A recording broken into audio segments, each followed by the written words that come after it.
皆さんこんばんは。ワイワイニュース山崎です。今日は2020年の2月の20日、木曜日ですね。時間がまたしても大幅に遅れまして、日本時間の夜10時20分ということです。今日のメインテーマですけど、このコメント欄にアップしましたように、クルーズ船ダイヤモンド・プリンセス船内で感染率 16.78% の新型コロナウイルス感染大爆発を起こしたのは安倍晋三首相による権力犯罪であるというのが今日のメインテーマです。今日のワイワイニュースライブの通算は2942回目ということです。現時点で、音声も映像も順調に、配信されているということですね。ということで今日の放送最新のお知らせっていうのは昨日のメインテーマ仏日語放送のメインテーマ、我々が今地球規模で直面する4つの重大問題を一挙に解決する方法はあるのかというのが昨日のメインテーマでした。それに対して、YouTube の表紙をですね、なかなかいい表紙を作ってくれました。上が、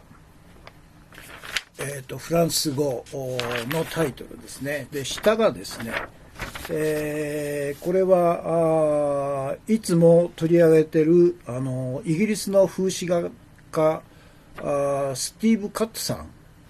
の風刺画だと思うんですよね。で、こちらが地球をですね、いわゆるレモンの果汁を絞り出す、なんていうんですか、押しつぶして果汁を流すというのに地球自身をかけて、石油とかそれから油等々を絞り出していると。要するに地球を破壊して、油とか資源、を無理やり取り出しているっていう風刺画ですね。これもなかなかいいですね。から次が同じスティーブ・カットさんだと思うんですけど、これは木を伐採してトラクターで伐採して金に変えていくと、ドルがどんどん出てくるんですね。それであとはハゲ山になるということ。そしてこちら側が一番鋭い風刺だと思うんですけど、一番上にですね、声太った腹が出てる例の男が座っててですね、その下に類々たる彼が食べ尽くした、家畜類ですね、牛とか鳥とかから豚とかですね、類々たる死体がですね積み重なった上にこの人間が腹いっぱいで、なんかコーラかなんか飲んで、楽しんでるというまさに、いわゆる人間が最高の何でもできると、他の生物の命を生物とか資源をですね、好き勝手に、浪費するという風刺画ですね。これが昨日のメインテーマの表紙になっています。視聴者数ですけど、ツイキャスが126名様、YouTube が82名で208名ですね。いつもより約半分以下ですね。やはり2カ国語放送ということでしょうね。それから今日の画像ですけど、クルーズ船ダイヤモンド・プリンセス内での新型コロナウイルスの感染者スの推移なんですね。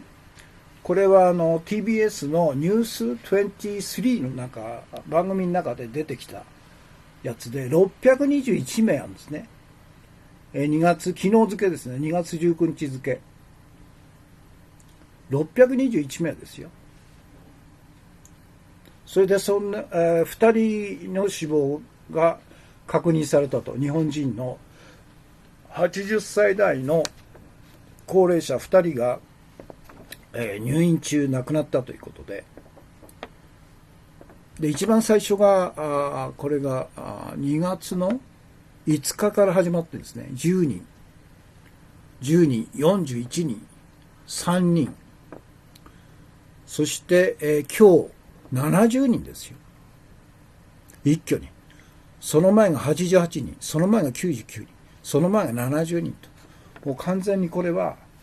感染率から言うと 17.88 かな。今日のメインテーマですよね。16.78 か。16.78 という感染率っていうのはありえないですね。もうこれは完全に、初動の感染対策が全くなされてないと。で、しかも、船内密封状態で海上に隔離されているという中で、パンデミックが起こったということなんですね。で、これは、これは単なる失敗、ミスではないんですよね。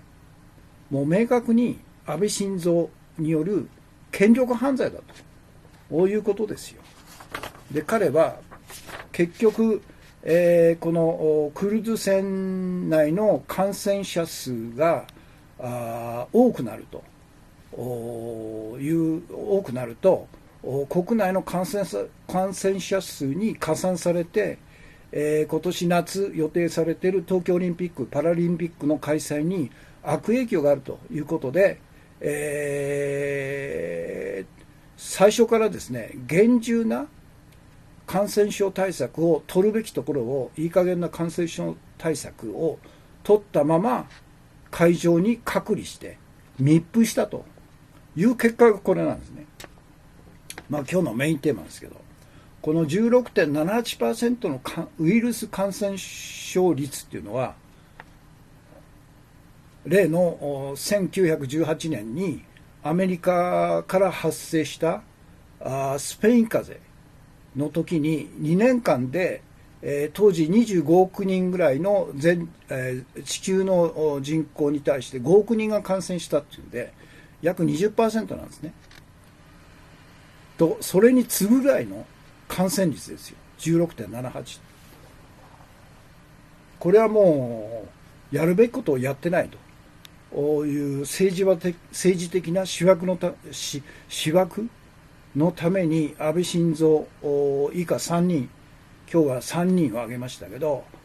彼らの権力犯罪だという証拠ですよね、これね。そして、安倍晋三以下3人、そのうち厚労省のトップがこの加藤勝信という、これじゃないな、厚労省大臣から現場の指揮を取ったのが橋本岳という橋本龍太郎元総理大臣の次男ですよ。で、この加藤勝信っていうのは加藤睦月という元自民党の政治家、厚生省の大臣もやったと。それの娘婿なんですね。だから世襲なんですよ。こいつも世襲ですよ。これは3代目の世襲ということで、そしてご存知のように安倍晋三も3代目の世襲ということで、今回のダイヤモンド・プリンセス内でのパンデミックを引き起こした権力犯罪者3人がそれも揃って自民党所属の世襲議員だったということの重大性をやはり我々は徹底的に弾劾しなくちゃいけないということなんですよね。だから今日のメインテーマの結論、今の日本の政治っていうのは、自民党の世襲議員、それから日本会議神社本庁の大日本帝国復活組織、そして公明党創価学会のカルト宗教組織に乗っ取られたということで、このまま我々が、そのまま放置すれば、近いうちに日本国は崩壊すると。で、日本国民のほとんどが殺される運命になるというのは冗談じゃないということでしょうね。ということで、何でしたっけ。今日の画像か。そうですね。今までの、初耳さんですね。いつもたくさんのコンティニューコインありがとうございます。1、2、3、4、5、6、6枚ですね。はい。それと、土山純一さん、初耳さん、配信ありがとうございます。から土山純一さんもいつもありがとうございます。お茶爆点とコンティニューコイン2枚ですね。から石森さんもいつもありがとうございます。山崎康彦氏、ワイワイニュースライブ配信スタートしましたと。コンティニューコイン配信ありがとうございますと。からキララカットさん、コンティニューコイン2枚ですね。そして今日のメイン、放送の前ですね、雪丸まさん、猫勉強会で出てきた島津さんについて補足しますと、彼は第4メディアというサイトを持って発信していましたが、持ってたんだ、一昨年から凍結されているようですと。福一の4号機で格納縮をやっていたこと、サリン事件に安倍親子と日本財団が関わってきたことを発表したのも彼ですと。有名な島津論文ですよということですね。貴重な情報ありがとうございます。ちょっと、深掘りしなければいけないですね。島津論文。それから砂月さん、軍が守るのは国民ではないと教えるドキュメンタリー映画ですね。それから安倍とのつばぜり合い、絶対に手を抜くなと1800人が、弾劾コールという砂月さんということですね。から砂月さん、今日のメインテーマ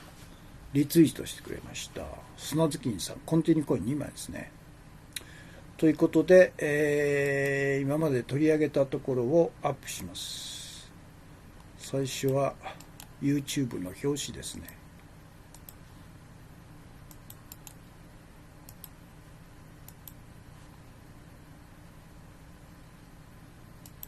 それから現時点の視聴者数両方合わせて203名様という、普段の半分以下ですね。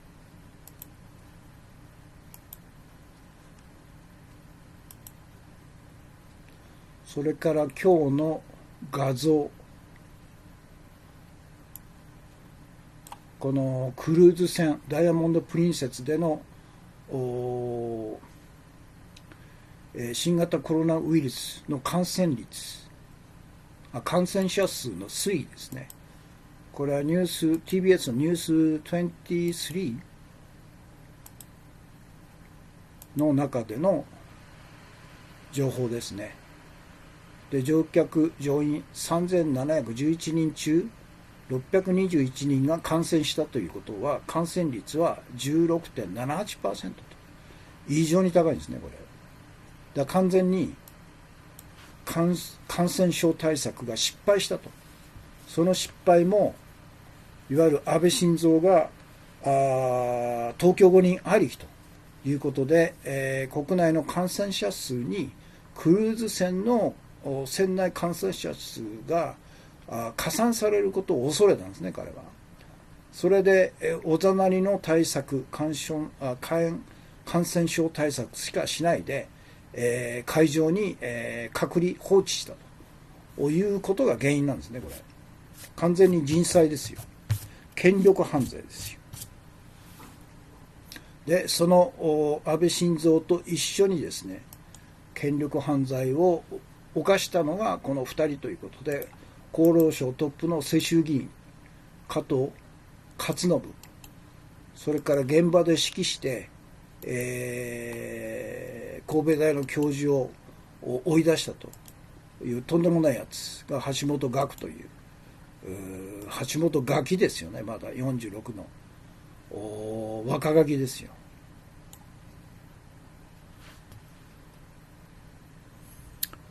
PC の調子が悪いので今日は失礼しますと、砂月金さんですね。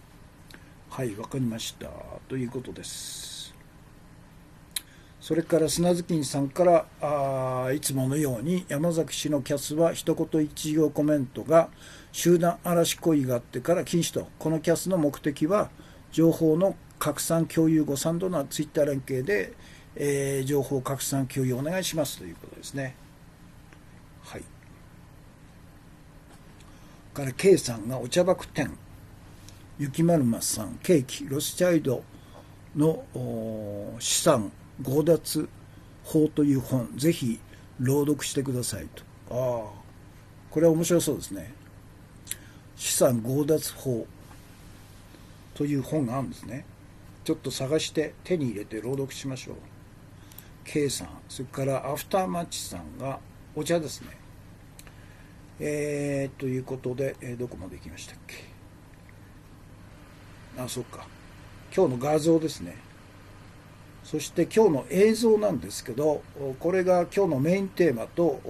関係する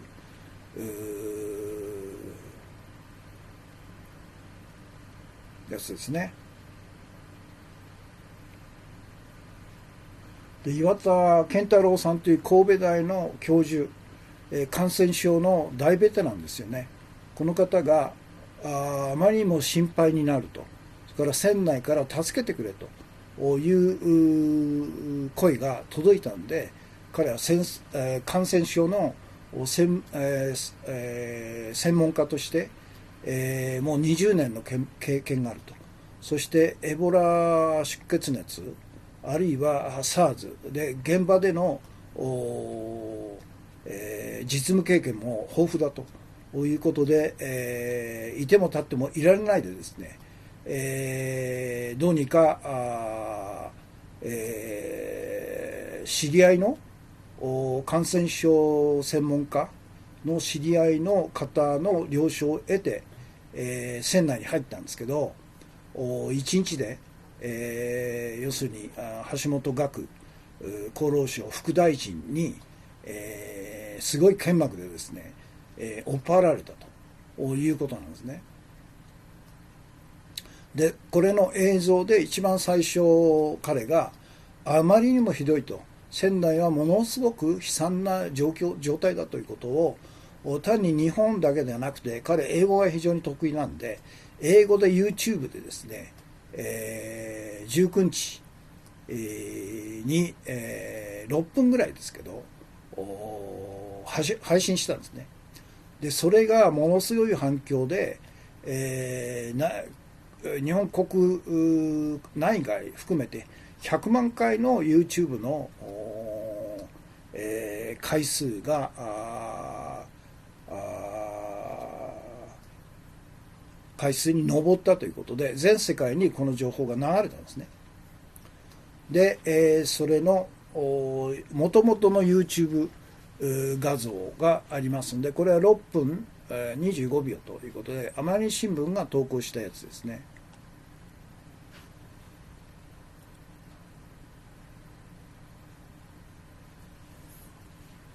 これはあれだ。これ、これでしょ。これでしょ。これはもうロシアの通貨強奪の歴史とそのシナリオ、これはもうこの分厚いやつを約1年かけて朗読したんですよね。でも今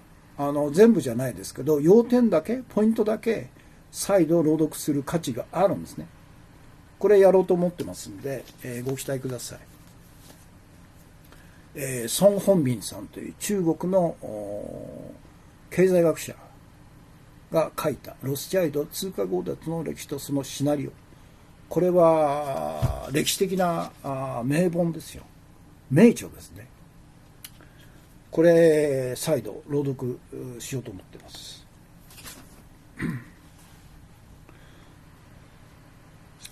何でしたっけ。そうか。最初の一応画像が映像がですね、1、2、3、4紹介する映像が3か。1、2、3ですね。はい。一番最初は岩田健太郎教授の告発した最初の、YouTube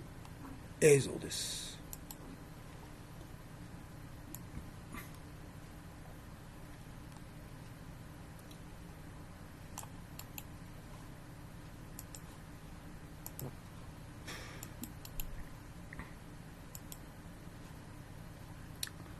うわ。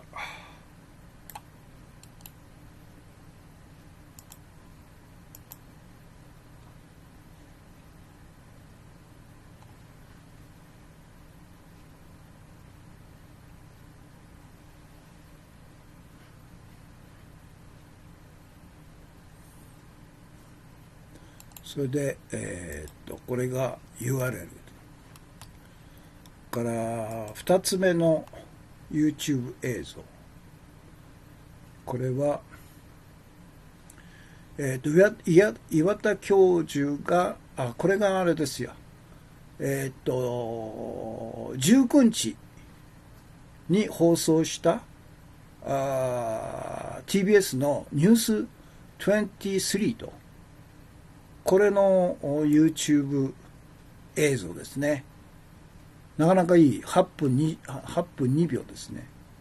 これは岩田教授がスタジオに参加できないんで、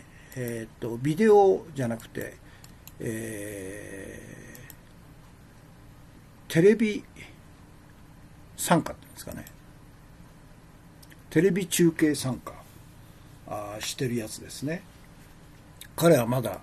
隔離中ですからね。で、これの URL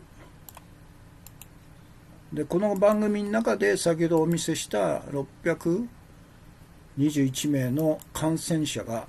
出たという最新の情報が伝えられたんですね。から3つ目が、岩田健太郎神戸大教授が今日ですね、2月20日午前10時40分から日本外国特派員協会でテレビ中継で参加した記者会見の模様、これが、全部で、68分。これ英語なんですけど、これもなかなかいい映像です。これは朝日新聞が投稿したんですね。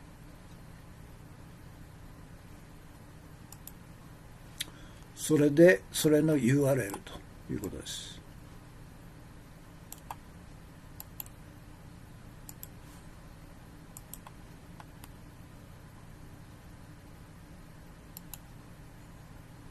やはり英語で、発信するということは非常に重要ですね。ますます重要になりますね。この岩田教授っていうのは、外国での、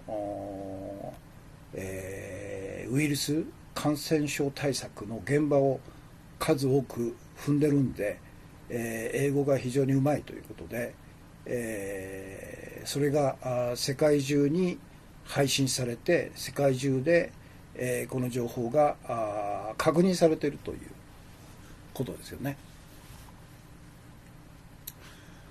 ということで今日の映像は非常に重要な映像を3つ取り上げました。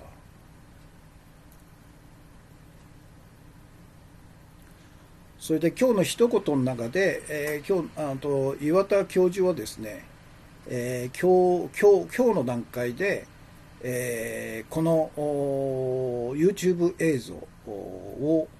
消去しましたということで、迷惑をおかけしたことをお詫びしますというコメントを出したんですね。でそのことを彼はこの記者会見の中で、問われまして、彼が言ってたことを今日の一言 YouTube 動画を消去した理由についてということで、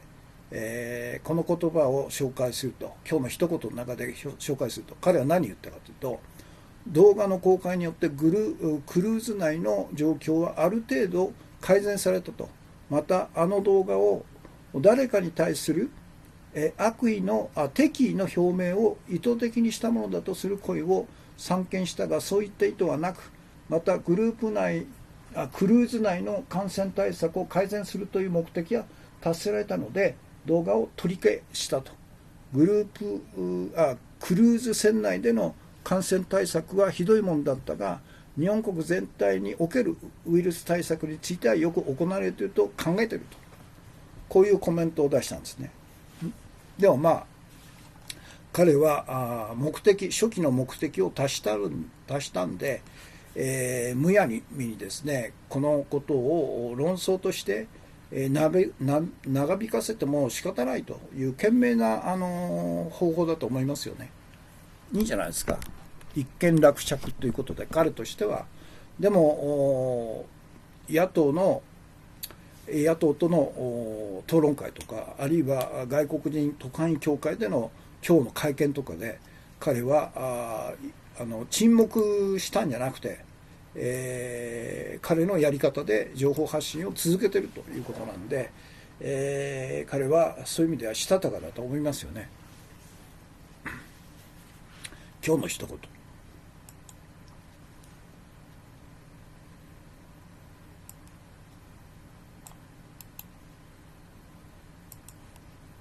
初期の目的はもう十分達しましたよ。命がけで彼としても自分が感染するという危険性を顧みずいても立ってはいられないということから院内に入ったんですよね。そしてたった1日で、この橋本岳というとんでもないやつに、追い出されたと。何の専門知識もなく感染対策の大ベテランで実地経験も豊富な専門家を俺の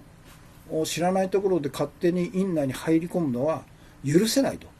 ということで一方的に叩き出されたというとんでもないことが起こってるんですね。ガキですよ、こいつは。まだ副大臣とかとうとうするような器じゃないですよ。そういった意図はなく、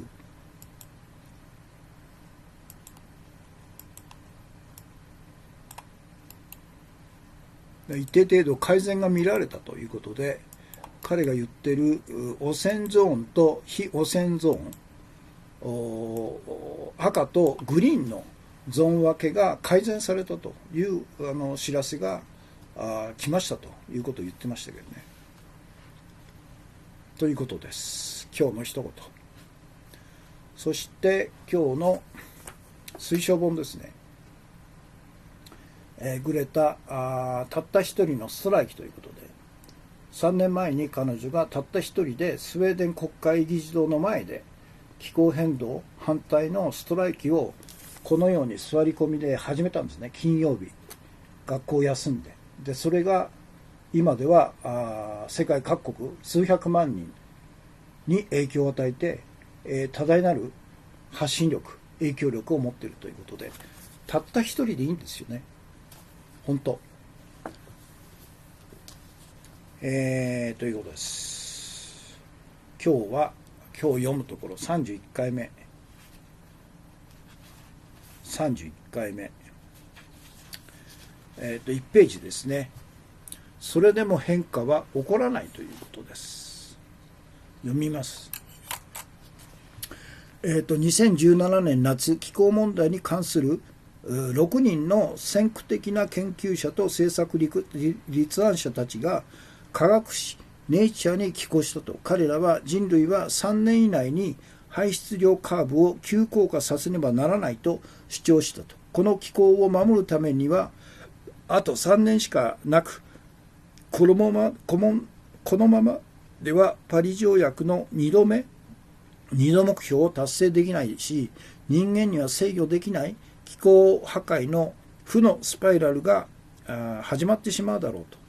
これができなければ2025年にはほぼ全部の工場を閉鎖し、すべての自動車と飛行機を地上に止めてゆっくりと腐食させ、その間人類は備蓄食料を食べることを世界は覚悟しなければならないと。この論文の筆者たちは決して大げさな警鐘を発するばかりのいわゆる先導者ではないと。そ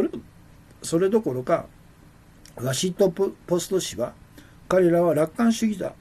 者だと書いているくらいだと。でもあれから1年経っても必要とされていた革命的な変化の兆しはどこにも見られないと。人々の生活様式の改善も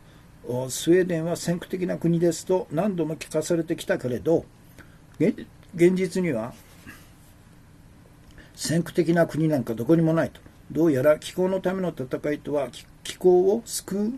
戦いではなく、私たちが今まで通りの生活を維持するための戦いらしいと。ここですね。ここまでです。で、明日金曜日読むところ2017年ということで、ちょうど1ページですねということです。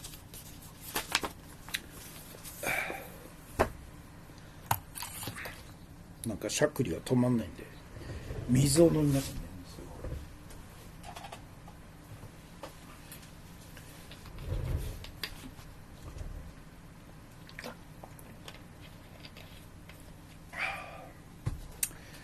ということで、今日のメインテーマですね。クルーズ船ダイヤモンド・プリンセス船内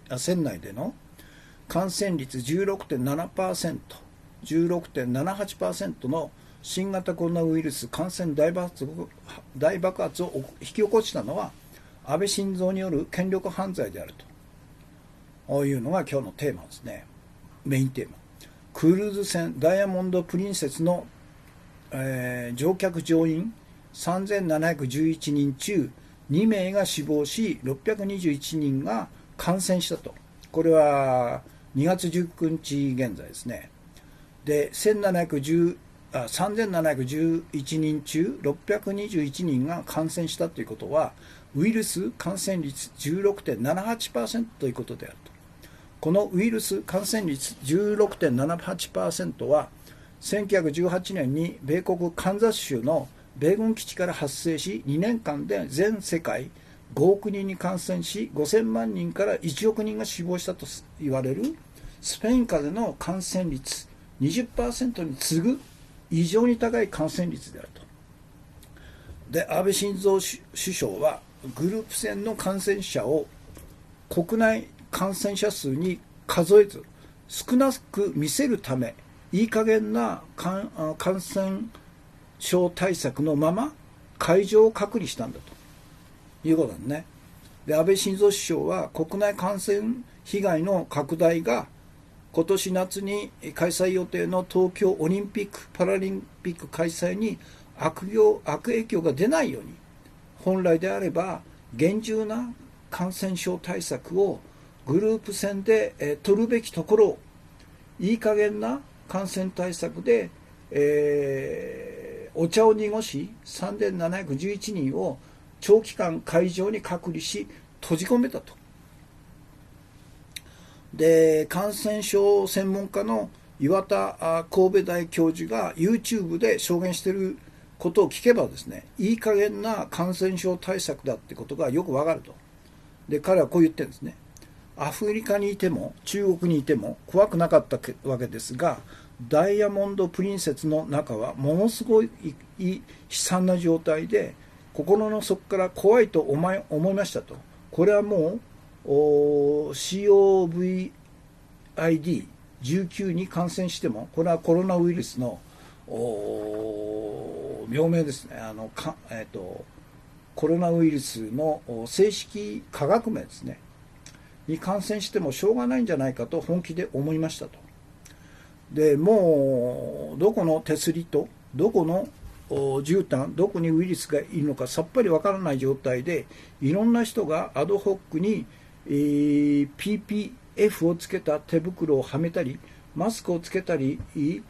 つけなかったりするわけですと。で、クルーの方もN15 医療マスクのことをつけていたりつけなかったり、あるいは熱のある方が自分の部屋から出て歩いて行って医務室に行ったりするっていうのが通常で行われているということですと。で、検疫所の方と一緒に歩いていて、ヒュッと患者さんとすれ違ったりするわけですと。あ、今患者さんとすれ違っちゃったと笑顔で、検疫所の職員が言ってるわけです。我々的には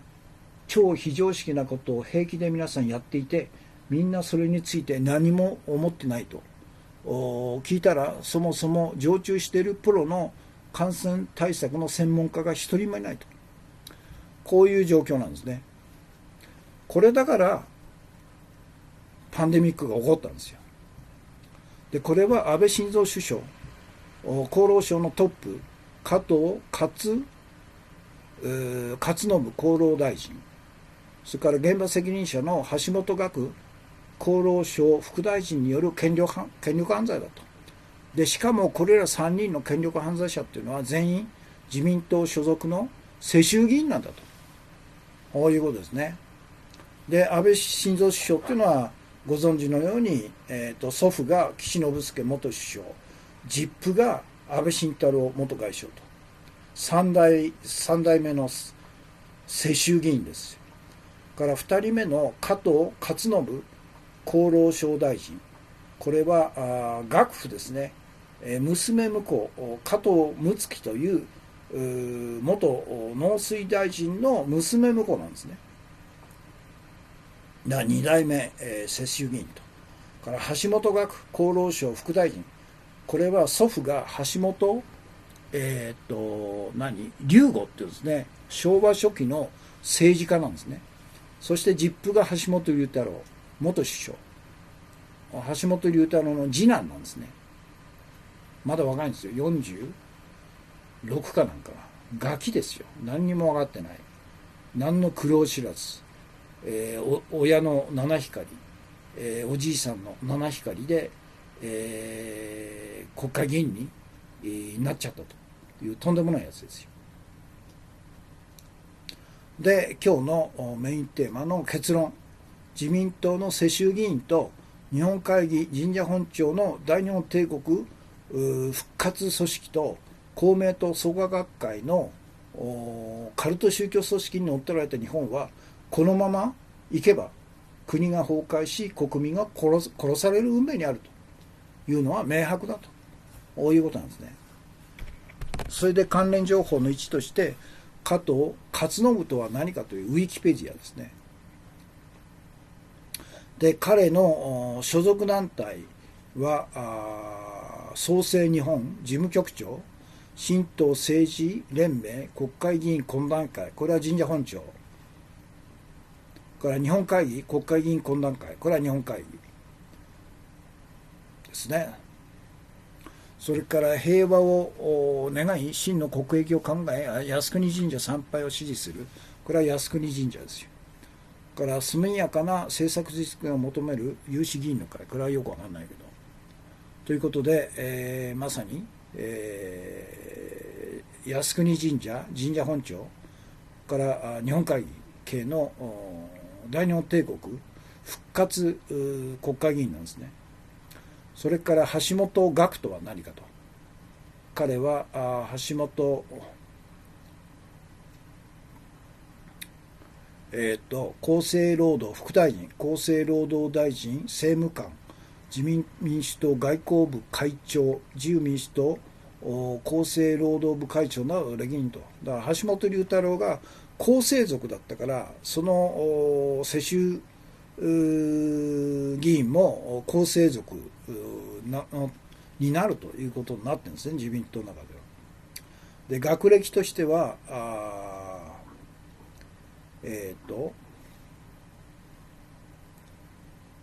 岡山県ですね。岡山県総社市っていうんですか、岡山4区なんですね。それで、慶応義塾大学、環境情報学部人間環境コース卒業からそれの修士課程修了、そして、三菱総合研究所三菱総研に入社、そして、静岡大学情報学部情報学研究所のなんか客員助教授、それで、三菱総研を退社して、第44回衆議院総選挙に父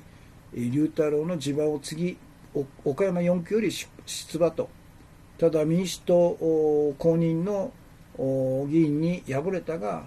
これまたしても比例なんですね。比例で復活しちゃったんですね。だからもうどうしようもないですよね。自民党が勝手に選挙法を作って、小選挙区で負けた候補者を復活させるというとんでもない比例代表制、これ廃止した方がいいですよね。世襲も禁止、そして比例代表制も廃止ということで、ということですね。で、彼の所属同じなんですよ。日本会議国会議員懇談会、新党政治連盟国会議員懇談会、みんなで、靖国神社に参拝する国会議員の会と、これはもう全部あれですよ、極右ですよね。極右というのが今日のメインテーマです。だから権力犯罪ですよ、これは完全に。日本のマスコミは言わないけど、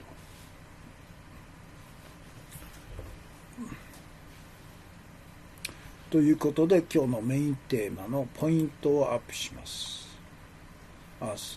グレタの本の今日読んだところのタイトルですね。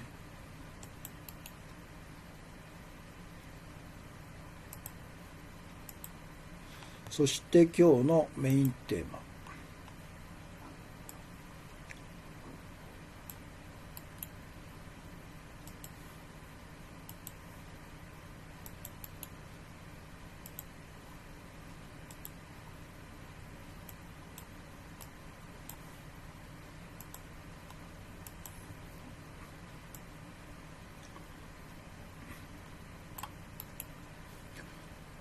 これほど短期間で大量の感染者、そして2名の死亡者を出すということは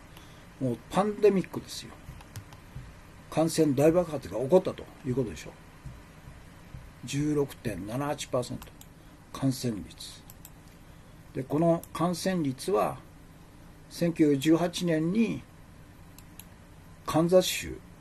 の米軍基地で発生して2年間で全世界を感染の嵐に巻き込んだスペイン風邪。これなんでスペイン風邪というのかというと、ウィキペディアに書かれていることは、当時第一次世界大戦でアメリカはこのようないわゆるインフルエンザウイルスの感染に関する情報を一切出さないと、ほとんどの国が出さなかったんですね。で、唯一スペインが第一次世界大戦に賛成しない中立国だったから、この情報を第一歩として出したということで、なぜかスペイン風邪にされちゃったということなんで、もともとは米国風邪なんですよ。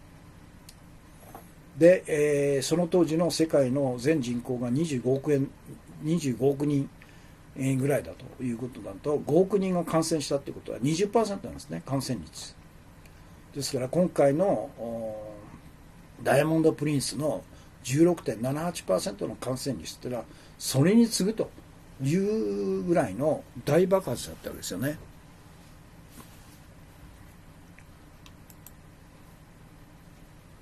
で、安倍晋太郎首相はクルーズ船の感染者数を国内感染者数に、加えれば加えないと。で、少なく見せるためにいい加減な、感染対策をしたまま会場に隔離しちゃったと。彼がやることはこういうことですよ。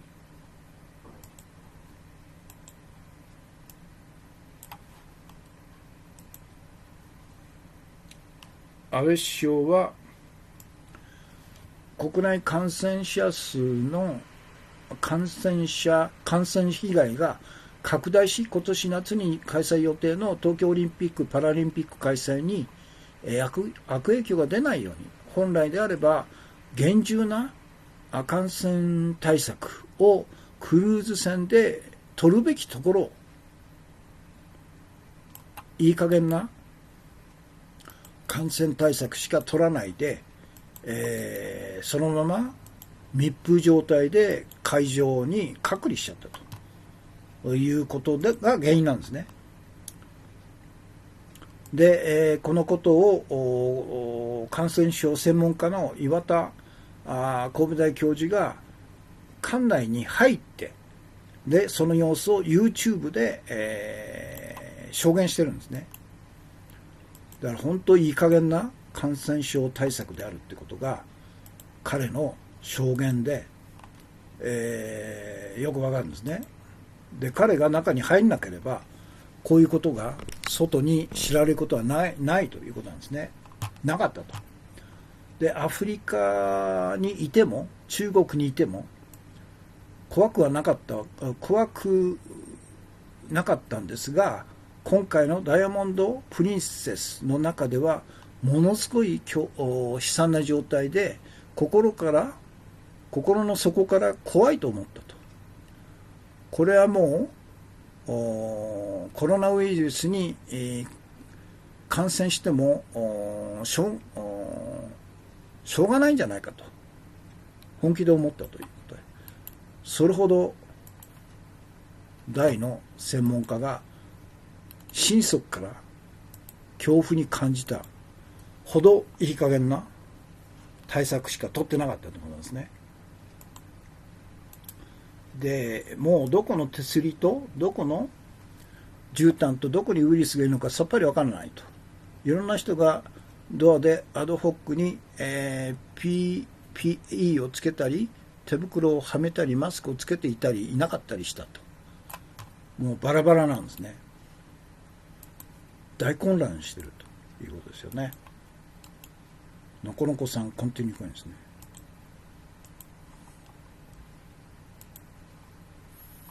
で、クルーの方も、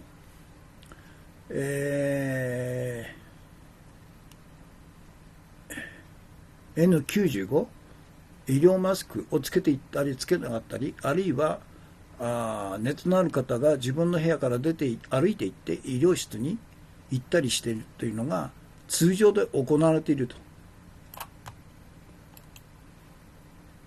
だからこれほど一気に感染者数が拡大しちゃったんですよね。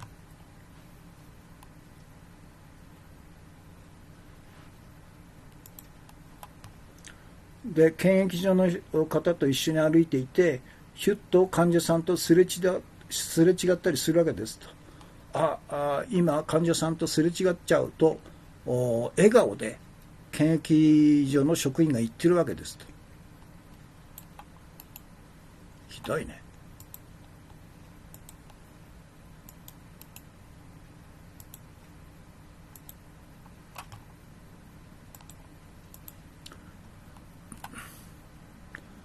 で、我々的には超非常識なことで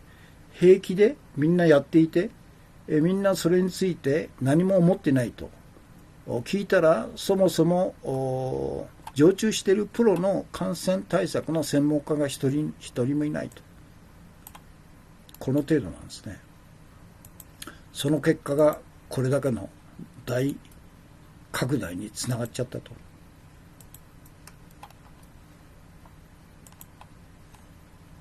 でこれは安倍晋三首相だから厚労省トップの加藤勝信厚労省大臣、そして現場責任者の橋本岳厚労省副大臣による権力犯罪だと。それでこの3人はそれも揃って自民党所属の世襲議員だと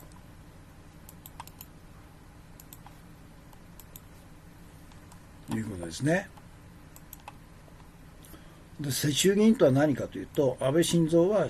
ご存知のように、皆さん知っているように、祖父が岸信介、実父が安倍晋太郎元外相と、から加藤勝信厚労大臣、岳父が加藤睦月元農水大臣と、それから最後の橋本岳厚労省副大臣、これが祖父が橋本龍吾という昭和初期の政治家なんですね。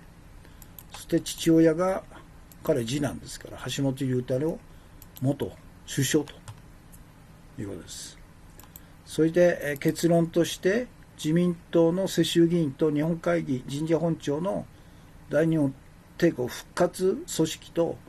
から公明党創価学会などのカルト宗教組織に乗っ取られた日本は、このままいけば国が崩壊し国民が殺されることは明らかだということで、早急に自公ファシスト政権を打倒して市民革命政権を樹立するという道しかないんですね。これね、結論は分かってるんだよ。もう一つの結論しかないということなんですね。というのが今日のメインテーマで、関連情報として加藤睦月とは何かと、加藤勝信とは何かと、これはウィキペディア。彼の所属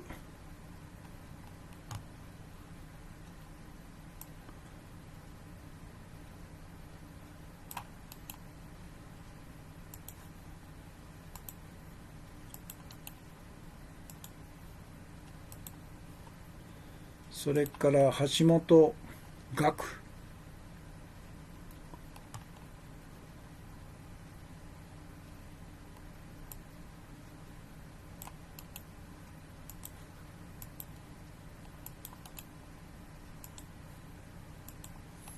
で彼の所属団体、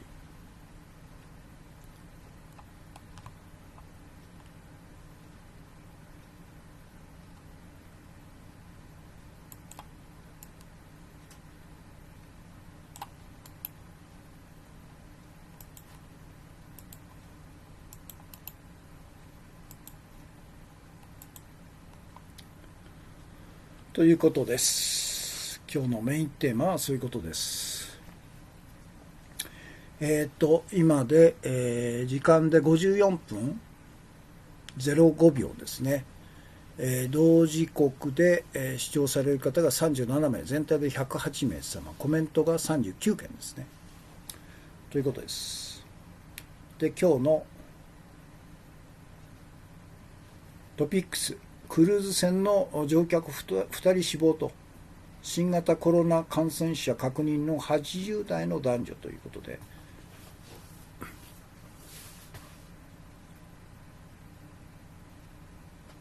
いうことですね。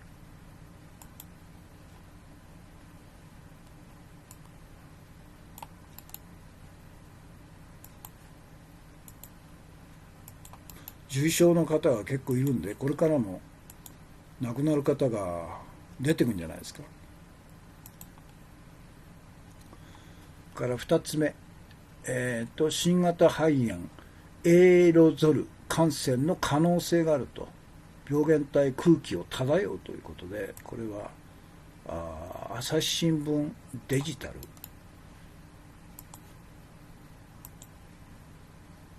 北京発ですね、新聞が。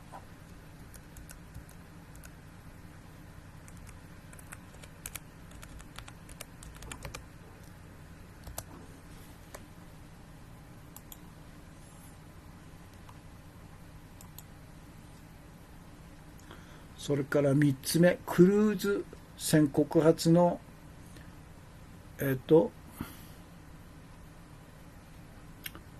動画削除、神戸大教授、岩田氏、迷惑かけお詫びという産経新聞。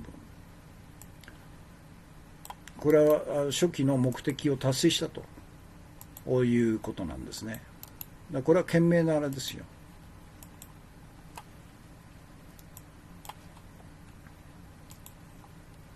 全世界にこの情報が行き渡ってるんですからね。そして社説、日本のクルーズ船コロナ対策失敗の教訓ということで、ハンギョレ、これ1週間前にこういう記事をハンギョレは出してるんですね。日本のメディアは一切こういう視点での取り上げ方しないですからね。失敗だとは絶対言わないでしょう、彼らは。日本のメディアは。でましてや安倍晋三による権力犯罪だというのは口が裂けてるのを言わないでしょうね。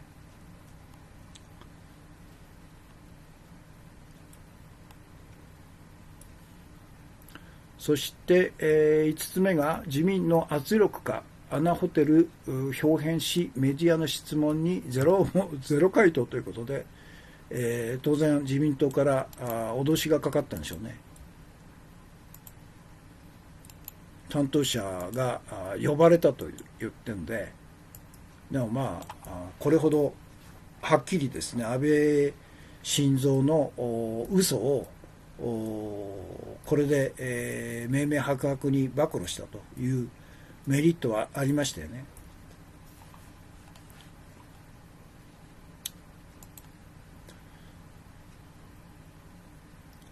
そして今日の注目情報、重要情報として、これリテラですね。これ非常にいい記事ですよ。感染症専門家岩田教授をクルーズ船から追い出したのは橋本が厚労副大臣だったと。ずさんな体制による船内、感染拡大を隠蔽と。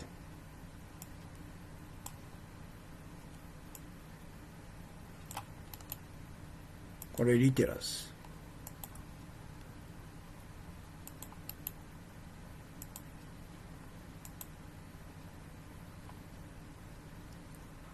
マイナスなの。じゃあ URL を別に貼り付けます。リテラなかなかタイムリーで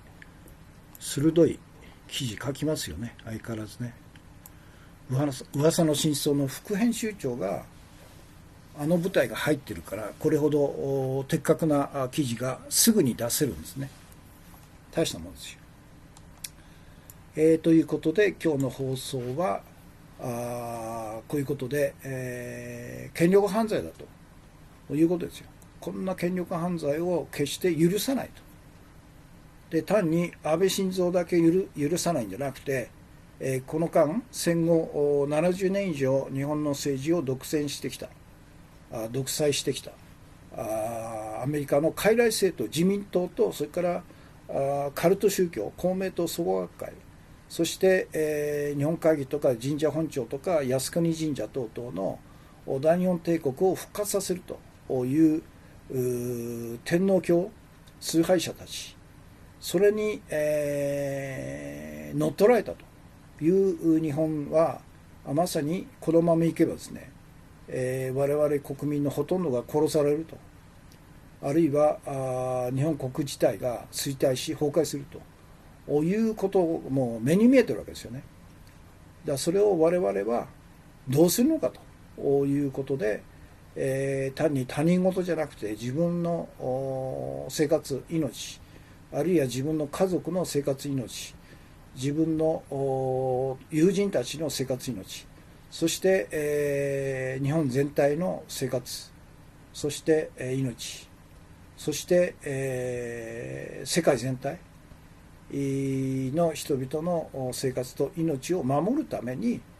やはり、昨日のメインテーマじゃないですけど、市民革命運動を起こして市民革命政権を一日も早く樹立するというのが日本の我々の義務であり、そして世界各国で同じような市民革命政権の樹立こそが現在我々が地球規模で直面している貧困の拡大とか、あるいはテロと戦争の勃発とか、あるいは地球環境、地球温暖化、気候変動、地球環境の破壊とか、あるいは何でしたっけ、4つの重大問題、それと貧困とから戦争とテロ、そして、気候変動、そして、そうか、実体経済の衰退と金融経済の膨張と、この4つの基本重大な問題を一挙に解決する方法っていうのは、まさに市民革命政権の樹立によって金融経済を解体するんだと、縮小するんだと、実体経済を復活させるんだということと、この日本が抱えているこの問題っていうのは連動するんですよね。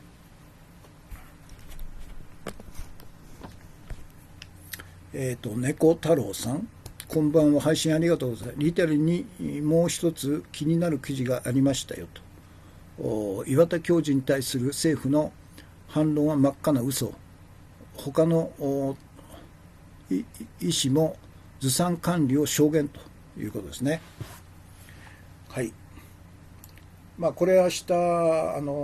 取り上げたいと思いますので、ということで今日の放送はこれで終わりです。現在日本時間で夜の11時22分ですね。ということでお疲れ様でした。今日の放送これで終わりです。また明日ですね。明日はできるだけ早めに9時から9時半の間に放送開始したいということでいつも言ってますけど、またよろしければ合流してくださいということで、今日の放送終わりです。お疲れ様でした。おやすみなさいですね。